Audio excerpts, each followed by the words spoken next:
The most dangerous game? Richard Connell. Off there to the right somewhere is a large island, said Whitney. It's rather a mystery. What island is it? Rainsford asked. The old charts call it Ship Trap Island, Whitney replied. A suggestive name, isn't it? Sailors have a curious dread of the place. I don't know why. Some superstition. Can't see it, remarked Rainsford, trying to peer through the dank tropical night that was palpable as it pressed its thick warm blackness in upon the yacht. You've good eyes, said Whitney, with a laugh, and I've seen you pick off a moose moving in the brown fall bush at 400 yards, but even you can't see 4 miles or so through a moonless Caribbean night. Nor 4 yards, admitted Rainsford. It's like moist black velvet. It will be light enough in Rio, promised Whitney. We should make it in a few days. I hope the Jaguar guns have come from Purdy's. We should have some good hunting up the Amazon. Great sport, hunting? The best sport in the world, agreed Rainsford. For the hunter, amended Whitney. Not for the Jaguar. Don't talk rot, Whitney, said Rainsford. You're a big game hunter, not a philosopher. Who cares how a jaguar feels? Perhaps the jaguar does, observed Whitney. Bah, they've no understanding. Even so, I rather think they understand one thing. Fear. The fear of pain and the fear of death. Nonsense, laughed Rainsford. This hot weather is making you soft, Whitney. Be a realist. The world is made up of 2 classes, the hunters and the huntees. Luckily, you and I are hunters. Do you think we've passed that island yet? I can't tell in the dark. I hope so. Why? Asked Rainsford. The place has a reputation. A bad one. Cannibals, suggested Rainsford. Hardly. Even cannibals wouldn't live in such a god-forsaken place, but it's gotten into sailor lore somehow. Didn't you notice that the crew's nerves seemed a bit jumpy today? They were a bit strange, now you mention it. Even Captain Nielsen. Yes, even that tough-minded old Swede who'd go up to the devil himself and ask him for a light. Those fishy blue eyes held a look I never saw there before. All I could get out of him was, "This place has an evil name among seafaring men, sir." Then he said to me very gravely, "Don't you feel anything?" As if the air about us was actually poisonous. Now, you mustn't laugh when I tell you this. I did feel something like a sudden chill. There was no breeze. The sea was as flat as a plate glass window. We were drawing near the island then. What I felt was a mental chill, a sort of sudden dread. Pure imagination, said Rainsford. One superstitious sailor can taint the whole ship's company with his fear. Maybe. But sometimes I think sailors have an extra sense that tells them when they are in danger. Sometimes I think evil is a tangible thing, with wavelengths just as sound and light have. An evil place can, so to speak, broadcast vibrations of evil. Anyhow, I'm glad we're getting out of this zone. Well, I think I'll turn in now, Rainsford. I'm not sleepy, said Rainsford. I'm going to smoke another pipe up on the afterdeck. Good night, then, Rainsford. See you at breakfast. Right. Good night, Whitney. There was no sound in the night as Rainsford sat there but the muffled throb of the engine that drove the yacht swiftly through the darkness and the swish and ripple of the wash of the propeller. Rainsford, reclining in a steamer chair, indolently puffed on his favorite briar. The sensuous drowsiness of the night was on him. It's so dark, he thought, that I could sleep without closing my eyes. The night would be my eyelids. An abrupt sound startled him. Off to the right he heard it, and his ears, expert in such matters, could not be mistaken. Again he heard the sound, and again. Somewhere, off in the blackness, someone had fired a gun 3 times. Rainsford sprang up and moved quickly to the rail, mystified. He strained his eyes in the direction from which the reports had come, but it was like trying to see through a blanket. He leaped upon the rail and balanced himself there to get greater elevation. His pipe, striking a rope, was knocked from his mouth. He lunged for it. A short, hoarse cry came from his lips as he realized he had reached too far and had lost his balance. The cry was pinched off short as the blood-warm waters of the Caribbean Sea dosed over his head. He struggled up to the surface and tried to cry out, but the wash from the speeding yacht slapped him in the face, and the salt water in his open mouth made him gag and strangle. Desperately, he struck out with strong strokes after the receding lights of the yacht, but he stopped before he had swum 50 feet. A certain cool-headedness had come to him. It was not the first time he had been in a tight place. There was a chance that his cries could be heard by someone aboard the yacht, but that chance was slender and grew more slender as the yacht raced on. He wrestled himself out of his clothes and shouted with all his power. The lights of the yacht became faint and ever-vanishing fireflies. Then they were blotted out entirely by the night. Rainsford remembered the shots. They had come from the right, and doggedly he swam in that direction, swimming with slow, deliberate strokes, conserving his strength. For a seemingly endless time he fought the sea. He began to count his strokes.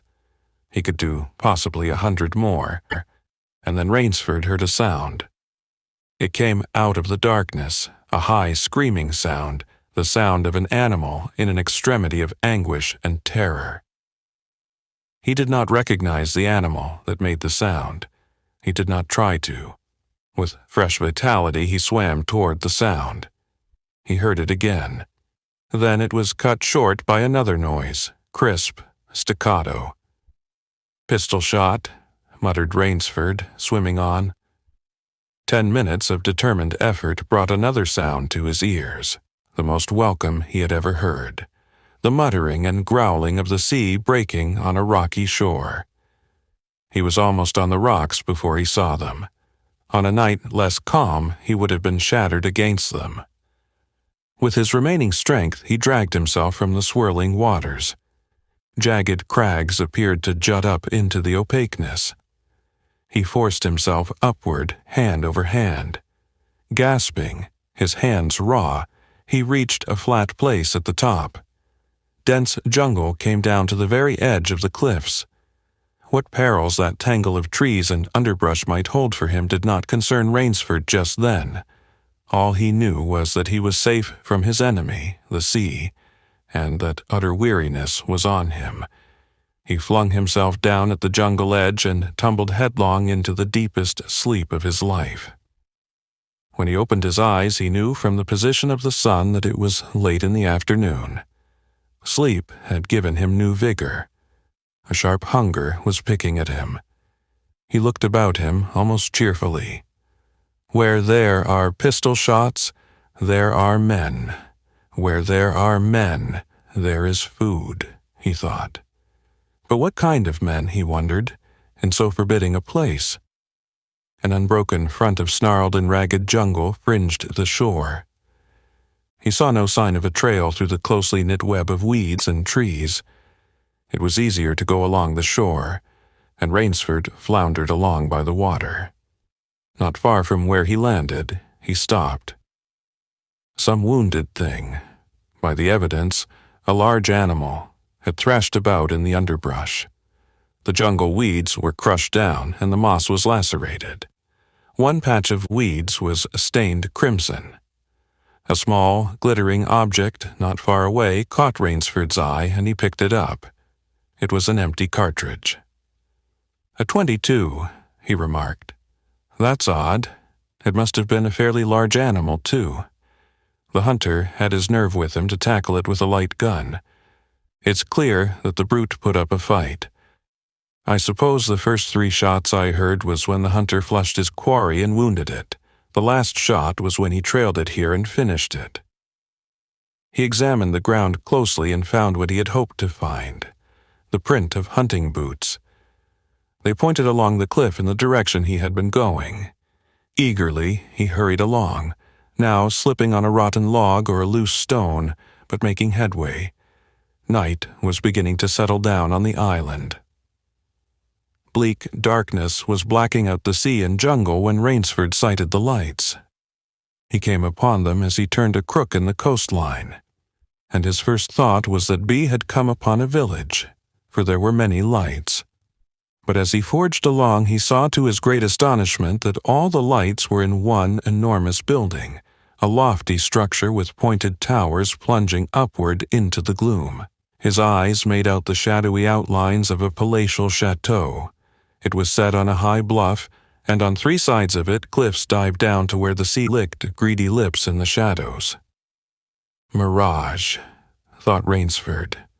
But it was no mirage he found when he opened the tall spiked iron gate. The stone steps were real enough. The massive door with a leering gargoyle for a knocker was real enough. Yet above it all hung an air of unreality. He lifted the knocker, and it creaked up stiffly, as if it had never before been used. He let it fall, and it startled him with its booming loudness. He thought he heard steps within. The door remained closed. Again, Rainsford lifted the heavy knocker and let it fall. The door opened then, opened as suddenly as if it were on a spring, and Rainsford stood blinking in the river of glaring gold light that poured out. The first thing Rainsford's eyes discerned was the largest man Rainsford had ever seen. A gigantic creature, solidly made and black-bearded to the waist. In his hand, the man held a long-barreled revolver, and he was pointing it straight at Rainsford's heart. Out of the snarl of beard, 2 small eyes regarded Rainsford. "Don't be alarmed," said Rainsford, with a smile which he hoped was disarming. "I'm no robber. I fell off a yacht. My name is Sanger Rainsford of New York City." The menacing look in the eyes did not change, the revolver pointing as rigidly as if the giant were a statue. He gave no sign that he understood Rainsford's words, or that he had even heard them. He was dressed in uniform, a black uniform trimmed with gray astrakhan. "I'm Sanger Rainsford of New York," Rainsford began again. "I fell off a yacht. I am hungry." The man's only answer was to raise with his thumb the hammer of his revolver. Then Rainsford saw the man's free hand go to his forehead in a military salute, and he saw him click his heels together and stand at attention. Another man was coming down the broad marble steps, an erect, slender man in evening clothes. He advanced to Rainsford and held out his hand. In a cultivated voice marked by a slight accent that gave it added precision and deliberateness, he said, "It is a very great pleasure and honor to welcome Mr. Sanger Rainsford, the celebrated hunter, to my home." Automatically, Rainsford shook the man's hand. "I've read your book about hunting snow leopards in Tibet, you see," explained the man.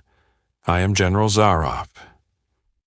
Rainsford's first impression was that the man was singularly handsome.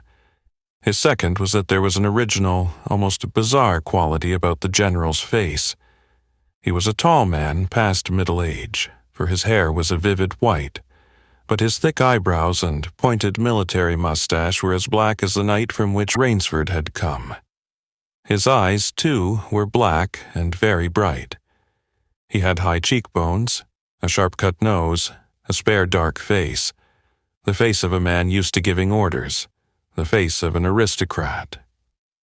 Turning to the giant in uniform, the general made a sign. The giant put away his pistol, saluted, withdrew. "Ivan is an incredibly strong fellow," remarked the general, "but he has the misfortune to be deaf and dumb. A simple fellow, but, I'm afraid, like all his race, a bit of a savage." "Is he Russian?" "He is a Cossack," said the general, and his smile showed red lips and pointed teeth. "So am I." "Come," he said, "we shouldn't be chatting here. We can talk later. Now, you want clothes, food, rest. You shall have them. This is a most restful spot." Ivan had reappeared, and the general spoke to him with lips that moved, but gave forth no sound. "Follow Ivan, if you please, Mr. Rainsford," said the general. "I was about to have my dinner when you came. I'll wait for you.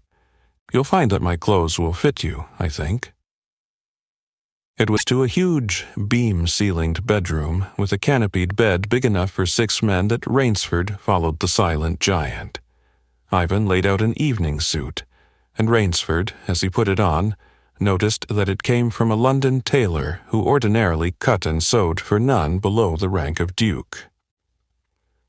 The dining room to which Ivan conducted him was in many ways remarkable. There was a medieval magnificence about it. It suggested a baronial hall of feudal times with its oaken panels, its high ceiling, its vast refectory tables where 20 men could sit down to eat. About the hall were mounted heads of many animals: lions, tigers, elephants, moose, bears, larger or more perfect specimens Rainsford had never seen. At the great table the general was sitting alone. "You'll have a cocktail, Mr. Rainsford," he suggested.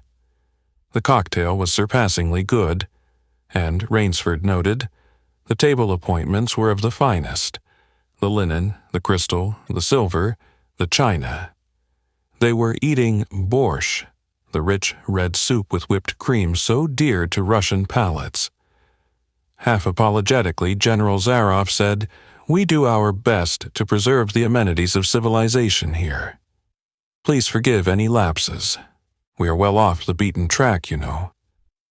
Do you think the champagne has suffered from its long ocean trip?" "Not in the least," declared Rainsford. He was finding the general a most thoughtful and affable host, a true cosmopolite. But there was one small trait of the general's that made Rainsford uncomfortable. Whenever he looked up from his plate, he found the general studying him, appraising him narrowly. "Perhaps," said General Zaroff, "you were surprised that I recognized your name. You see, I read all books on hunting published in English, French, and Russian. I have but one passion in my life, Mr. Rainsford, and it is the hunt." "You have some wonderful heads here," said Rainsford, as he ate a particularly well-cooked filet mignon. "That Cape buffalo is the largest I ever saw." "Oh, that fellow. Yes, he was a monster." "Did he charge you?" "Hurled me against a tree," said the general. "Fractured my skull, but I got the brute." "I've always thought," said Rainsford, "that the Cape buffalo is the most dangerous of all big game." For a moment the general did not reply. He was smiling his curious red-lipped smile. Then he said slowly, "No, you are wrong, sir. The Cape buffalo is not the most dangerous big game." He sipped his wine. "Here in my preserve on this island," he said in the same slow tone, "I hunt more dangerous game." Rainsford expressed his surprise. "Is there big game on this island?" The general nodded. "The biggest." "Really?" "Oh, it isn't here naturally, of course. I have to stock the island." "What have you imported, General?" Rainsford asked. "Tigers?" The general smiled. "No," he said. "Hunting tigers ceased to interest me some years ago. I exhausted their possibilities, you see. No thrill left in tigers, no real danger. I live for danger, Mr. Rainsford." The general took from his pocket a gold cigarette case and offered his guest a long black cigarette with a silver tip. It was perfumed and gave off a smell like incense. "We will have some capital hunting, you and I," said the general. "I shall be most glad to have your society." "But what game?" began Rainsford. "I'll tell you," said the general. "You will be amused, I know. I think I may say in all modesty that I have done a rare thing. I have invented a new sensation. May I pour you another glass of port?" "Thank you, General." The general filled both glasses and said, "God makes some men poets. Some he makes kings, some beggars. Me he made a hunter. My hand was made for the trigger, my father said. He was a very rich man with 250,000 acres in the Crimea, and he was an ardent sportsman. When I was only 5 years old, he gave me a little gun, specially made in Moscow for me to shoot sparrows with. When I shot some of his prize turkeys with it, he did not punish me. He complimented me on my marksmanship. I killed my first bear in the Caucasus when I was 10. My whole life has been one prolonged hunt. I went into the army. It was expected of noblemen's sons, and for a time commanded a division of Cossack cavalry. But my real interest was always the hunt. I have hunted every kind of game in every land. It would be impossible for me to tell you how many animals I have killed. The general puffed at his cigarette. After the debacle in Russia, I left the country, for it was imprudent for an officer of the Tsar to stay there. Many noble Russians lost everything. I, luckily, had invested heavily in American securities, so I shall never have to open a tea room in Monte Carlo or drive a taxi in Paris. Naturally, I continued to hunt: grizzlies in your Rockies, crocodiles in the Ganges, rhinoceroses in East Africa. It was in Africa that the Cape buffalo hit me and laid me up for 6 months. As soon as I recovered, I started for the Amazon to hunt jaguars, for I'd heard they were unusually cunning. They weren't. The Cossack sighed. They were no match at all for a hunter with his wits about him and a high-powered rifle. I was bitterly disappointed. I was lying in my tent with a splitting headache one night when a terrible thought pushed its way into my mind. Hunting was beginning to bore me. And hunting, remember, had been my life. I have heard that in America, businessmen often go to pieces when they give up the business that has been their life. Yes, that's so, said Rainsford. The general smiled. I had no wish to go to pieces, he said. I must do something. Now, mine is an analytical mind, Mr. Rainsford. Doubtless, that is why I enjoy the problems of the chase. No doubt, General Zaroff. So, continued the general, I asked myself why the hunt no longer fascinated me. You are much younger than I am, Mr. Rainsford, and have not hunted as much, but you perhaps can guess the answer. What was it? Simply this: hunting had ceased to be what you call a sporting proposition. It had become too easy. I always got my quarry, always. There is no greater bore than perfection. The general lit a fresh cigarette. No animal had a chance with me any more. That is no boast. It is a mathematical certainty. The animal had nothing but his legs and his instinct. Instinct is no match for reason. When I thought of this, it was a tragic moment for me, I can tell you. Rainsford leaned across the table, absorbed in what his host was saying. It came to me as an inspiration what I must do, the general went on. And that was? The general smiled the quiet smile of one who has faced an obstacle and surmounted it with success. I had to invent a new animal to hunt, he said. A new animal? You're joking. Not at all, said the general. I never joke about hunting. I needed a new animal. I found one. So I bought this island, built this house, and here I do my hunting. The island is perfect for my purposes.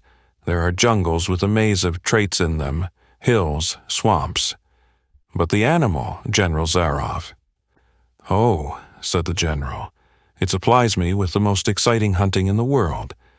No other hunting compares with it for an instant. Every day I hunt, and I never grow bored now, for I have a quarry with which I can match my wits. Rainsford's bewilderment showed in his face. I wanted the ideal animal to hunt, explained the general. So I said, what are the attributes of an ideal quarry? And the answer was, of course, it must have courage, cunning, and above all, it must be able to reason. But no animal can reason, objected Rainsford. My dear fellow, said the general, there is one that can. But you can't mean, gasped Rainsford. "And why not? I can't believe you are serious, General Zaroff. This is a grisly joke." "Why should I not be serious? I am speaking of hunting." "Hunting? Great guns, General Zaroff. What you speak of is murder." The general laughed with entire good nature. He regarded Rainsford quizzically. "I refuse to believe that so modern and civilized a young man as you seem to be harbors romantic ideas about the value of human life. Surely your experiences in the war did not make me condone cold-blooded murder," finished Rainsford stiffly. Laughter shook the general. "How extraordinarily droll you are," he said. "One does not expect nowadays to find a young man of the educated class, even in America, with such a naive and, if I may say so, mid-Victorian point of view. It's like finding a snuff-box in a limousine. Ah, well, doubtless you had Puritan ancestors. So many Americans appear to have had. I'll wager you'll forget your notions when you go hunting with me. You've a genuine new thrill in store for you, Mr. Rainsford." "Thank you. I'm a hunter, not a murderer." "Dear me," said the general, quite unruffled. "Again, that unpleasant word. But I think I can show you that your scruples are quite ill-founded." "Yes? Life is for the strong, to be lived by the strong, and, if needs be, taken by the strong. The weak of the world were put here to give the strong pleasure. I am strong. Why should I not use my gift? If I wish to hunt, why should I not? I hunt the scum of the earth, sailors from tramp ships, lassers, blacks, Chinese, whites, mongrels. A thoroughbred horse or hound is worth more than a score of them." "But they are men," said Rainsford hotly. "Precisely," said the general. "That is why I use them. It gives me pleasure. They can reason, after a fashion, so they are dangerous." "But where do you get them?" The general's left eyelid fluttered down in a wink. "This island is called Ship Trap," he answered. "Sometimes an angry god of the high seas sends them to me. Sometimes, when Providence is not so kind, I help Providence a bit. Come to the window with me." Rainsford went to the window and looked out toward the sea. "Watch, out there," exclaimed the general, pointing into the night. Rainsford's eyes saw only blackness, and then, as the general pressed a button, far out to sea, Rainsford saw the flash of lights. The general chuckled. "They indicate a channel," he said, "where there's none. Giant rocks with razor edges crouch like a sea monster with wide-open jaws. They can crush a ship as easily as I crush this nut."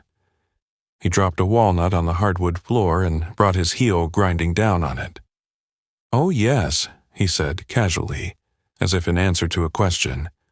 "I have electricity. We try to be civilized here." "Civilized? And you shoot down men?" A trace of anger was in the general's black eyes, but it was there for but a second, and he said in his most pleasant manner, "Dear me, what a righteous young man you are. I assure you, I do not do the thing you suggest. That would be barbarous. I treat these visitors with every consideration. They get plenty of good food and exercise. They get into splendid physical condition. You shall see for yourself tomorrow." "What do you mean?" "We'll visit my training school," smiled the general. "It's in the cellar. I have about a dozen pupils down there now. They're from the Spanish bark San Lucar that had the bad luck to go on the rocks out there. A very inferior lot, I regret to say. Poor specimens, and more accustomed to the deck than to the jungle." He raised his hand, and Ivan, who served as waiter, brought thick Turkish coffee. Rainsford, with an effort, held his tongue in check. "It's a game, you see," pursued the general blandly. "I suggest to one of them that we go hunting. I give him a supply of food and an excellent hunting knife. I give him 3 hours' start. I am to follow, armed only with a pistol of the smallest caliber and range. If my quarry eludes me for 3 whole days, he wins the game. If I find him," the general smiled, "he loses. Suppose he refuses to be hunted?" "Oh," said the general, "I give him his option, of course. He need not play that game if he doesn't wish to. If he does not wish to hunt, I turn him over to Ivan. Ivan once had the honor of serving as official knouter to the Great White Tsar, and he has his own ideas of sport. Invariably, Mr. Rainsford, invariably they choose the hunt." "And if they win?" The smile on the general's face widened. "To date, I have not lost," he said. Then he added hastily, "I don't wish you to think me a braggart, Mr. Rainsford. Many of them afford only the most elementary sort of problem. Occasionally I strike a Tartar. One almost did win. I eventually had to use the dogs." "The dogs? This way, please. I'll show you." The general steered Rainsford to a window. The lights from the windows sent a flickering illumination that made grotesque patterns on the courtyard below, and Rainsford could see moving about there a dozen or so huge black shapes. As they turned toward him, their eyes glittered greenly. "A rather good lot, I think," observed the general. "They are let out at 7 every night. If anyone should try to get into my house, or out of it, something extremely regrettable would occur to him." He hummed a snatch of song from the Folie Bergère. "And now," said the general, "I want to show you my new collection of heads. Will you come with me to the library?" "I hope," said Rainsford, "that you will excuse me tonight, General Zaroff. I'm really not feeling well." "Ah, indeed?" the general inquired solicitously. "Well, I suppose that's only natural after your long swim. You need a good, restful night's sleep. Tomorrow you'll feel like a new man, I'll wager. Then we'll hunt, eh? I've one rather promising prospect." Rainsford was hurrying from the room. "Sorry you can't go with me tonight," called the general. "I expect rather fair sport, a big, strong black. He looks resourceful. Well, good night, Mr. Rainsford. I hope you have a good night's rest." The bed was good, and the pajamas of the softest silk, and he was tired in every fiber of his being. But nevertheless, Rainsford could not quiet his brain with the opiate of sleep. He lay, eyes wide open. Once he thought he heard stealthy steps in the corridor outside his room. He sought to throw open the door. It would not open. He went to the window and looked out. His room was high up in one of the towers. The lights of the chateau were out now, and it was dark and silent, but there was a fragment of sallow moon, and by its wan light he could see dimly the courtyard. There, weaving in and out in the pattern of shadow, were black, noiseless forms. The hounds heard him at the window and looked up expectantly with their green eyes. Rainsford went back to the bed and lay down. By many methods he tried to put himself to sleep. He had achieved a doze when, just as morning began to come, he heard, far off in the jungle, the faint report of a pistol. General Zaroff did not appear until luncheon. He was dressed faultlessly in the tweeds of a country squire. He was solicitous about the state of Rainsford's health. "As for me," sighed the general, "I do not feel so well. I am worried, Mr. Rainsford. Last night I detected traces of my old complaint." To Rainsford's questioning glance, the general said, "Ennui, boredom." Then, taking a second helping of crepe Suzette, the general explained, "The hunting was not good last night. The fellow lost his head. He made a straight trail that offered no problems at all. That's the trouble with these sailors. They have dull brains to begin with, and they do not know how to get about in the woods. They do excessively stupid and obvious things. It's most annoying. Will you have another glass of Chablis, Mr. Rainsford?" "General," said Rainsford firmly, "I wish to leave this island at once." The general raised his thickets of eyebrows. He seemed hurt. "But, my dear fellow," the general protested, You've only just come. You've had no hunting." "I wish to go today," said Rainsford. He saw the dead black eyes of the general on him, studying him. General Zaroff's face suddenly brightened. He filled Rainsford's glass with venerable Chablis from a dusty bottle. "Tonight," said the general, "we will hunt, you and I." Rainsford shook his head. "No, General," he said. "I will not hunt." The general shrugged his shoulders and delicately ate a hothouse grape. "As you wish, my friend," he said. "The choice rests entirely with you. But may I not venture to suggest that you will find my idea of sport more diverting than Ivan's?" He nodded toward the corner to where the giant stood scowling, his thick arms crossed on his hogshead of chest. "You don't mean," cried Rainsford.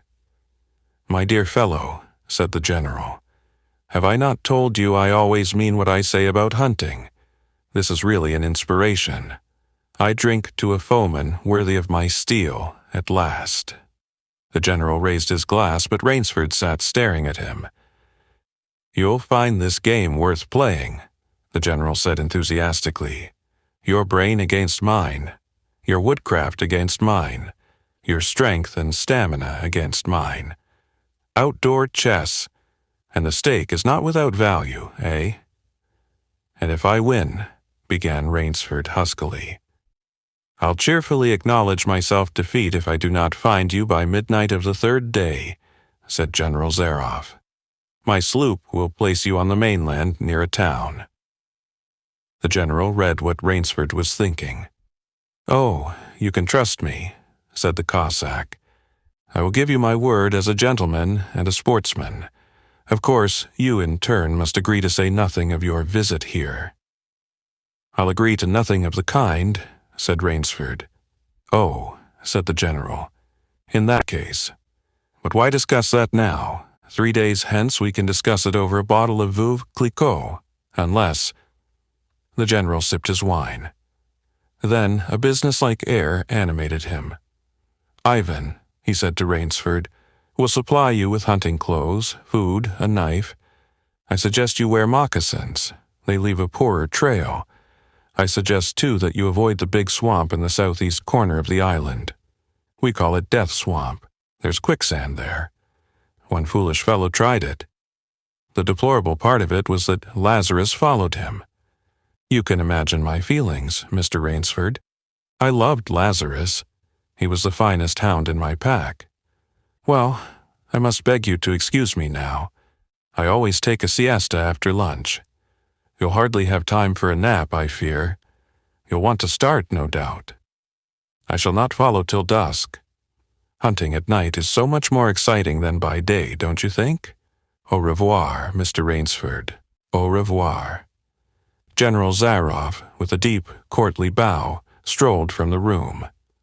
From another door came Ivan. Under one arm he carried khaki hunting clothes, a haversack of food, a leather sheath containing a long-bladed hunting knife. His right hand rested on a cocked revolver thrust in the crimson sash about his waist. Rainsford had fought his way through the bush for 2 hours. "I must keep my nerve, I must keep my nerve," he said through tight teeth. He had not been entirely clear-headed when the chateau gates snapped shut behind him. His whole idea at first was to put distance between himself and General Zaroff. And, to this end, he had plunged along, spurred on by the sharp roars of something very like panic. Now he had got a grip on himself, had stopped, and was taking stock of himself in the situation. He saw that straight flight was futile. Inevitably it would bring him face to face with the sea. He was in a picture with a frame of water, and his operations, clearly, must take place within that frame. "I'll give him a trail to follow," muttered Rainsford, and he struck off from the rude path he had been following into the trackless wilderness. He executed a series of intricate loops. He doubled on his trail again and again, recalling all the lore of the fox hunt and all the dodges of the fox. Night found him leg-weary, with hands and face lashed by the branches, on a thickly wooded ridge. He knew it would be insane to blunder on through the dark, even if he had the strength. His need for rest was imperative, and he thought, I have played the fox. Now I must play the cat of the fable. A big tree with a thick trunk and outspread branches was nearby, and, taking care to leave not the slightest mark, he climbed up into the crotch, and stretching out on one of the broad limbs, after a fashion, rested. Rest brought him new confidence and almost a feeling of security. Even so zealous a hunter as General Zaroff could not trace him there, he told himself. Only the devil himself could follow that complicated trail through the jungle after dark. But perhaps the general was a devil. An apprehensive night crawled slowly by like a wounded snake, and sleep did not visit Rainsford, although the silence of a dead world was on the jungle. Toward morning, when a dingy gray was varnishing the sky, the cry of some startled bird focused Rainsford's attention in that direction. Something was coming through the bush, coming slowly, carefully, coming by the same winding way Rainsford had come. He flattened himself down on the limb, and through a screen of leaves almost as thick as tapestry he watched. That which was approaching was a man. It was General Zaroff. He made his way along with his eyes fixed in utmost concentration on the ground before him. He paused, almost beneath the tree, dropped to his knees and studied the ground. Rainsford's impulse was to hurl himself down like a panther, but he saw that the general's right hand held something metallic, a small automatic pistol. The hunter shook his head several times as if he were puzzled. Then he straightened up and took from his case one of his black cigarettes. Its pungent incense-like smoke floated up to Rainsford's nostrils. Rainsford held his breath. The general's eyes had left the ground and were traveling inch by inch up the tree. Rainsford froze there, every muscle tensed for a spring. But the sharp eyes of the hunter stopped before they reached the limb where Rainsford lay. A smile spread over his brown face. Very deliberately he blew a smoke ring into the air. Then he turned his back on the tree and walked carelessly away, back along the trail he had come. The swish of the underbrush against his hunting boots grew fainter and fainter. The pent-up air burst hotly from Rainsford's lungs. His first thought made him feel sick and numb. The general could follow a trail through the woods at night. He could follow an extremely difficult trail. He must have uncanny powers. Only by the merest chance had the Cossack failed to see his quarry. Rainsford's second thought was even more terrible. It sent a shudder of cold horror through his whole being. Why had the general smiled? Why had he turned back? Rainsford did not want to believe what his reason told him was true, but the truth was as evident as the sun that had by now pushed through the morning mists. The general was playing with him. The general was saving him for another day's sport. The Cossack was the cat. He was the mouse. Then it was that Rainsford knew the full meaning of terror. I will not lose my nerve. I will not. He slid down from the tree and struck off again into the woods. His face was set, and he forced the machinery of his mind to function. 300 yards from his hiding place, he stopped where a huge dead tree leaned precariously on a smaller, living one. Throwing off his sack of food, Rainsford took his knife from its sheath and began to work with all his energy. The job was finished at last, and he threw himself down behind a fallen log 100 feet away. He did not have to wait long. The cat was coming again to play with the mouse. Following the trail with the sureness of a bloodhound came General Zaroff. Nothing escaped those searching black eyes. No crushed blade of grass, no bent twig, no mark, no matter how faint, in the moss. So intent was the Cossack on his stalking that he was upon the thing Rainsford had made before he saw it. His foot touched the protruding bough that was the trigger. Even as he touched it, the general sensed his danger and leaped back with the agility of an ape, but he was not quite quick enough. The dead tree, delicately adjusted to rest on the cut living one, crashed down and struck the general a glancing blow on the shoulder as it fell. But for his alertness, he must have been smashed beneath it. He staggered, but he did not fall, nor did he drop his revolver. He stood there, rubbing his injured shoulder, and Rainsford, with fear again gripping his heart, heard the general's mocking laugh ring through the jungle. "Rainsford," called the general, "if you are within sound of my voice, as I suppose you are, let me congratulate you. Not many men know how to make a Malay man-catcher. Luckily for me, I, too, have hunted in Malacca. You are proving interesting, Mr. Rainsford. I am going now to have my wound dressed. It's only a slight one, but I shall be back. I shall be back." When the general, nursing his bruised shoulder, had gone, Rainsford took up his flight again. It was flight now, a desperate, hopeless flight that carried him on for some hours. Dusk came, then darkness, and still he pressed on. The ground grew softer under his moccasins. The vegetation grew ranker, denser. Insects bit him savagely. Then, as he stepped forward, his foot sank into the ooze. He tried to wrench it back, but the muck sucked viciously at his foot as if it were a giant leech. With a violent effort, he tore his feet loose. He knew where he was now. Death Swamp and its quicksand. His hands were tight-closed, as if his nerve were something tangible that someone in the darkness was trying to tear from his grip. The softness of the earth had given him an idea. He stepped back from the quicksand a dozen feet or so, and, like some huge prehistoric beaver, he began to dig. Rainsford had dug himself in France, when a second's delay meant death. That had been a placid pastime compared to his digging now. The pit grew deeper. When it was above his shoulders, he climbed out and from some hard saplings cut stakes and sharpened them to a fine point.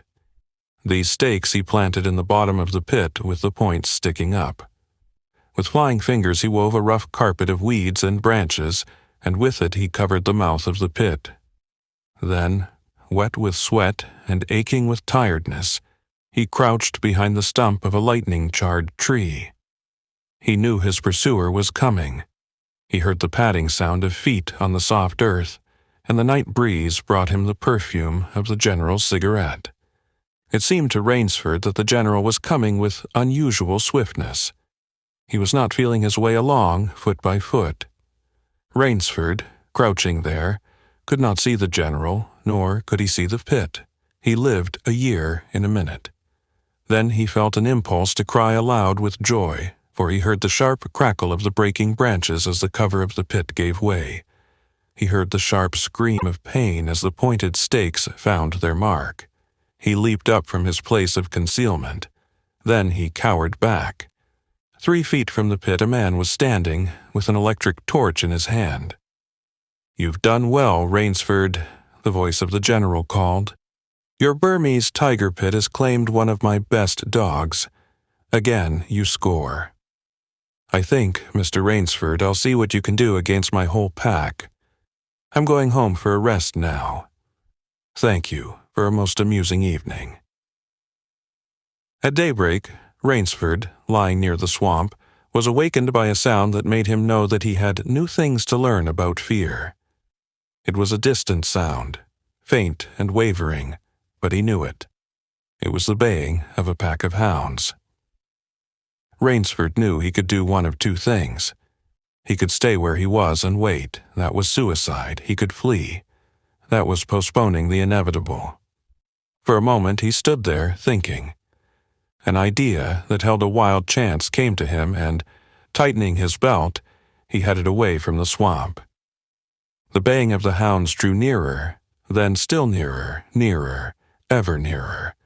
On a ridge, Rainsford climbed a tree. Down a watercourse, not a quarter of a mile away, he could see the bush moving. Straining his eyes, he saw the lean figure of General Zaroff. Just ahead of him, Rainsford made out another figure whose wide shoulders surged through the tall jungle weeds. It was the giant Ivan, and he seemed pulled forward by some unseen force. Rainsford knew that Ivan must be holding the pack in leash. They would be on him any minute now. His mind worked frantically. He thought of a native trick he had learned in Uganda. He slid down the tree. He caught hold of a springy young sapling, and to it he fastened his hunting knife, with the blade pointing down the trail. With a bit of wild grapevine he tied back the sapling. Then he ran for his life. The hounds raised their voices as they hit the fresh scent. Rainsford knew now how an animal at bay feels. He had to stop to get his breath. The baying of the hounds stopped abruptly, and Rainsford's heart stopped too. They must have reached the knife. He shinned excitedly up a tree and looked back. His pursuers had stopped, but the hope that was in Rainsford's brain when he climbed died, for he saw in the shallow valley that General Zaroff was still on his feet, but Ivan was not. The knife, driven by the recoil of the springing tree, had not wholly failed. Rainsford had hardly tumbled to the ground when the pack took up the cry again. "Nerve, nerve, nerve," he panted as he dashed along. A blue gap showed between the trees dead ahead. Ever nearer drew the hounds. Rainsford forced himself on toward that gap. He reached it. It was the shore of the sea. Across a cove he could see the gloomy gray stone of the chateau. 20 feet below him the sea rumbled and hissed. Rainsford hesitated. He heard the hounds. Then he leaped far out into the sea. When the general and his pack reached the place by the sea, the Cossack stopped. For some minutes he stood regarding the blue-green expanse of water. He shrugged his shoulders. Then he sat down, took a drink of brandy from a silver flask, lit a cigarette, and hummed a bit from Madame Butterfly. General Zaroff had an exceedingly good dinner in his great paneled dining hall that evening. With it he had a bottle of Pol Roger and half a bottle of Chambertin. 2 slight annoyances kept him from perfect enjoyment. One was the thought that it would be difficult to replace Ivan. The other was that his quarry had escaped him. Of course, the American hadn't played the game, so thought the general as he tasted his after-dinner liqueur. In his library he read, to soothe himself, from the works of Marcus Aurelius. At 10 he went up to his bedroom. He was deliciously tired, he said to himself, as he locked himself in. There was a little moonlight, so, before turning on his light, he went to the window and looked down at the courtyard. He could see the great hounds, and he called, "Better luck another time," to them. Then he switched on the light. A man, who had been hiding in the curtains of the bed, was standing there. "Rainsford," screamed the general. "How in God's name did you get here?" "Swam," said Rainsford. "I found it quicker than walking through the jungle." The general sucked in his breath and smiled. "I congratulate you," he said. "You have won the game." Rainsford did not smile. "I'm still a beast at bay," he said, in a low, hoarse voice. "Get ready, General Zaroff." The general made one of his deepest bows. "I see," he said. "Splendid. One of us is to furnish a repast for the hounds. The other will sleep in this very excellent bed. On guard, Rainsford." He had never slept in a better bed, Rainsford decided.